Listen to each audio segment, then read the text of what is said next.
جو سب سے پہلا سوال اٹھایا گیا ہے وہ یہ ہے کہ کیا مسیح ابن مریم زندہ ہیں، نیز یہ کہ وہ اس وقت کہاں ہیں۔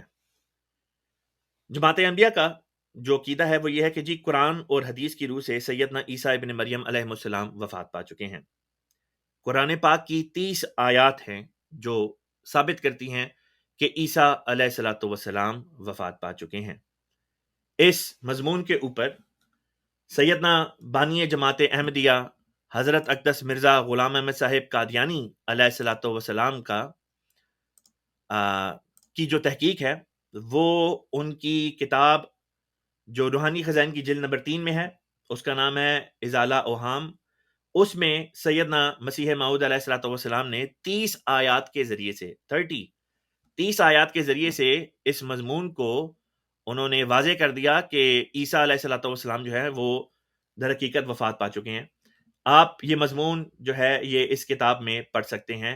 جیسا کہ میں نے بتایا یہ کتابیں ہماری alislam.org کے اوپر موجود ہیں۔ کتاب کا نام ہے ازالہ اوہام، جلد نمبر ہے 3 روحانی خزائن کی۔ یہاں سے آپ ان 30 آیات کا مطالعہ خود کر سکتے ہیں اور دیکھ سکتے ہیں کہ کس طرح پر یہ 30 آیات ثابت کرتی ہیں کہ سیدنا عیسیٰ علیہ الصلوۃ والسلام جو ہیں وہ در حقیقت وفات پا چکے ہیں۔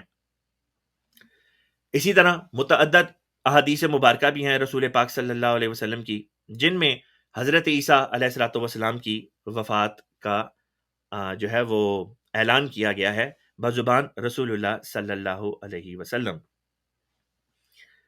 تو یہ تو سب سے پہلے سوال کا جواب تھا کہ عیسیٰ علیہ الصلوۃ والسلام زندہ ہیں۔ اس کا جواب یہ ہے کہ عیسیٰ علیہ السلام وفات پا چکے ہیں اور اس وقت ان کی روح وہاں پہ ہے جہاں پہ باقی تمام انبیاء کی روح ہے، یعنی اگلے جہاں میں اللہ تعالیٰ کے پاس ان تمام انبیاء کی روح بعد وفات جو ہے وہ جا چکی ہے۔